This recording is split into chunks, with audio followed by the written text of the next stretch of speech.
আসসালামু আলাইকুম রাকিব চ্যানেলের শ্রোতাগণ বন্ধুরা, আশা করি আল্লাহর অশেষ রহমতে সবাই ভালো আছেন। এখন আমি আপনাদের একটি গল্প শোনাবো যে হযরত ইলিয়াস আলাইহিস সালামের পরিচয় ও ইতিহাস। পবিত্র কোরআন মাত্রই দুর্দানে হযরত ইলিয়াস আলাইহিস সালামের আলোচনা দেখা যায়। সূরা আনআম 85 আয়াত ও সূরা সাফাত 123 ও 132 আয়াতে, সূরা আনামে 83 ও 85 আয়াতে 18 জন নবীর নাম তালিকা তার নামে রয়েছে। সেখানে কোনো আলোচনার স্থান পায়নি, তবে সূরা সাফাতে সংক্ষিপ্ত হলেও তার দাওয়াতের বিষয়ে আলোকপাত করা হয়েছে। ঐতিহাসিক বর্ণনার বিষয়ে প্রায় সব একমত যে তিনি হযরত জিব আলাইহিস সালামের পর এবং হযরত ইয়াসা আলাইহিস সালামের পূর্বে দামেস্কের পশ্চিম বালার বাক্কা অঞ্চলে বনু ইসরাইল গণের প্রতি প্রেরিত হন। এই সময় হযরত সুলাইমান আলাইহিস সালাম এর উত্তরসূরিদের অপকর্মের দরুন বনু ইসরাইলের সাম্রাজ্য দুভাগে বিভক্ত করা হয়েছিল। পরে ছিল এক ভাগে ইয়াহুদিয়া বলা হতো এবং তাদের রাজধানী ছিল বাইতুল মুকাদ্দাসের অপর ভাগের নাম ছিল ইসরাইল এবং তাদের রাজধানী ছিল তৎকালীন সামেরাহা এবং বর্তমানে নাবশূন্য। ইলিয়াসের জন্মস্থান হযরত ইলিয়াস আলাইহিস সালাম ফিলিস্তিনের পার্শ্ববর্তী জর্ডানে আল নামক এক স্থানে জন্মগ্রহণ করেন। আল্লাহ পাক তাকে নবী হিসাবে মনোনীত করেন এবং ফিলিস্তিনি অঞ্চলে তাওহীদের প্রচারের নির্দেশন দান করেন। ফিলিস্তিনের ধর্মীয় সামাজিক অবস্থা এই সময় ফিলিস্তিনের বাইতুল মুকাদ্দাস ও নাবলুস অঞ্চলে বনু ইসরাইলের দুই গ্রুপের দুটি রাজধানী ছিল। তারা পরস্পরের মুখোমুখি ছিল। ফেলে আসা নবুয়তি সমাজ ব্যবস্থা থেকে তারা অনেক দূরে একটি প্রতীক সমাজে পরিণত হয়েছিল। কিতাবদারি ও কিতাববিহীন জাহিলি সমাজের মধ্যে পার্থক্য করার কোনো উপায় ছিল না। তখনকার ইসরায়েল ও শাসকতার নাম ছিল আখিয়া বা আখিদ। তার স্ত্রী ছিল দেবমূর্তি পূজা করত এবং সে বাল্যে মূর্তির নামে এক বিশাল উপসনাল তৈরি করে এবং সেখানে সকল বনু ইসরাইলকে মূর্তি পূজার আহ্বান করে। দলে দলে লোক সেদিকে আকৃষ্ট হয়েছিল।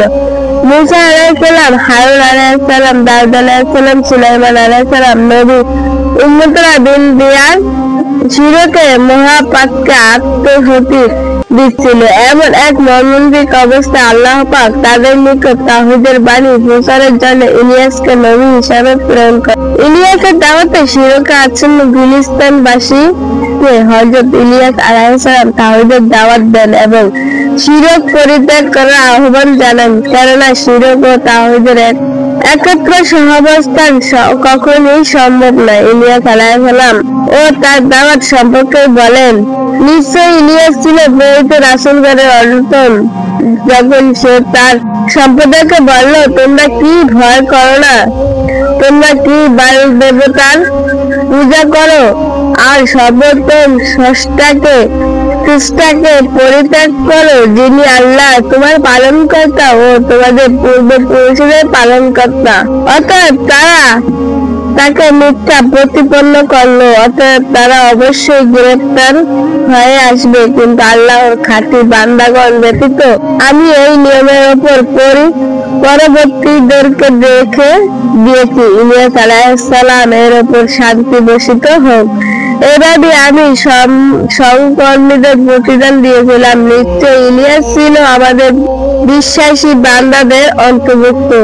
দাওয়াতের ফলশ্রুতি বিগত নবীগণের যে দুর্বস্থা ছিল, ইলিয়াস আলাইহিস সালামের ভাগ্যে তার ব্যতিক্রম হয়নি। তিনি ইসরাইলের শাসক ও আখিয়ার ও তার পূজা বিন্দুদেরকে তার দেবমূর্তির পূজা করতে নির্দেশ করেছিলেন এবং আল্লাহর প্রতি ইবাদতের আহ্বান জানালেন। কিন্তু দু একজন হকপন্থী ব্যক্তি ছাড়া কেউ তার কথায় কর্ণপাত করল না। তারা ইলিয়াস আলাইহিস সালামের বিরুদ্ধে নানা অপপ্রচারে লিপ্ত হলো। তাকে যত্রতত্র অপমান ও অপদস্থ করা শুরু করলো এমনকি দৈহিক নির্যাতন শুরু হয়ে গেল। কিন্তু ইলিয়াস আলাইহিস সালাম তার দাওয়াত চালিয়ে যেতে থাকেন। অবশেষে রাজা ও রানী তাকে হত্যা করার সিদ্ধান্ত নেন। ফলে তিনি রাজধানী ছেড়ে অনেক দূরে এক পাহাড়ের গুহায় আত্মগোপন করলেন এবং দুর্ভিক্ষ নাজিলের জন্য আল্লাহর নিকট প্রার্থনা করলেন। ফলে সারা দেশে ব্যাপক দুর্ভিক্ষ দেখা দিল।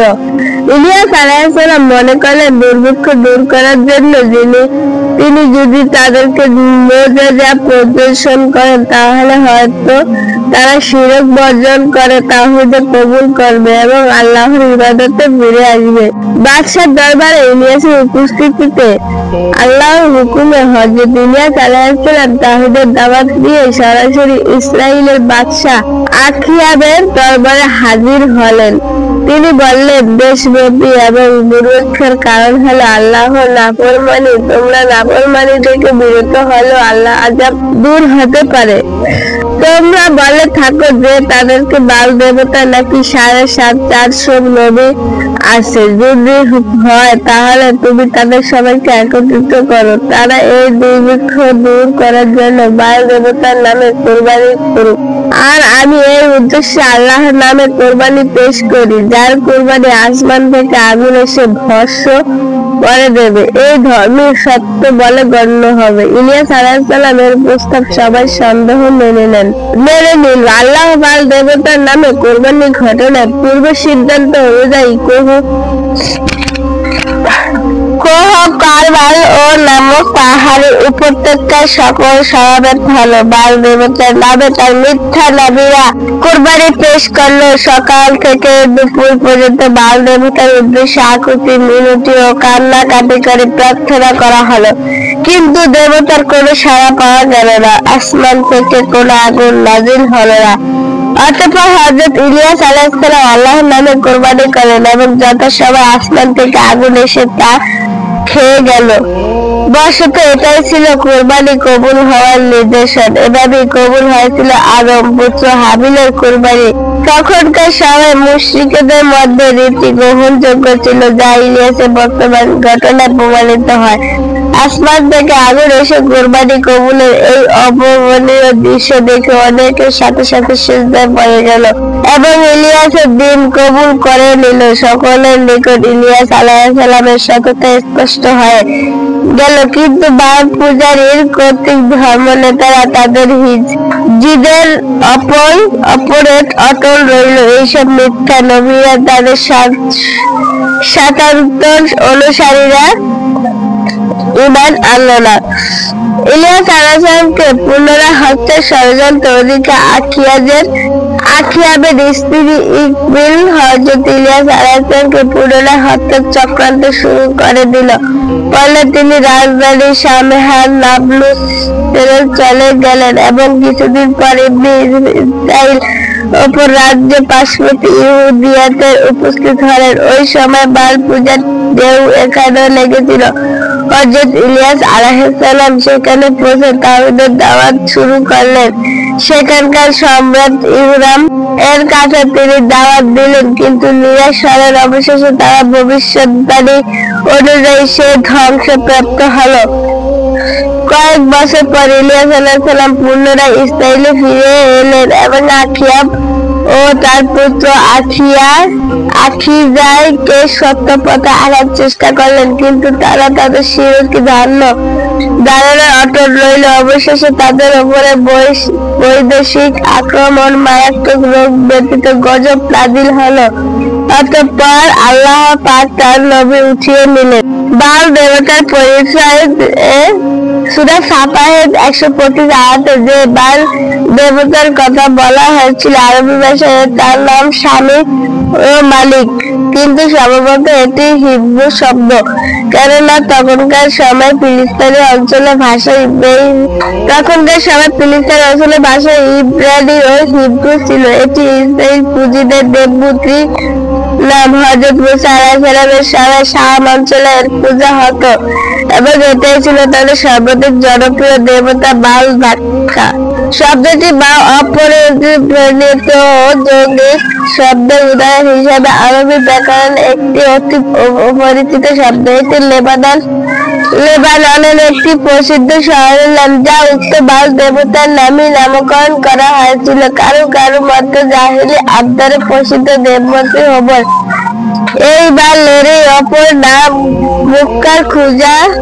গোত্রের নেতা আম বিন লুস সর্বপ্রথম সিরিয়া থেকে বহু মূল্য বিনিময়ে এই মূর্তি নিয়ে এসে কাবা গৃহ স্থাপন করেন এবং জনগণকে এই বলে আশ্বস্ত করেন যে সিরিয়ার এই মূর্তি আশিলিয়ার পানি প্রার্থনা করে।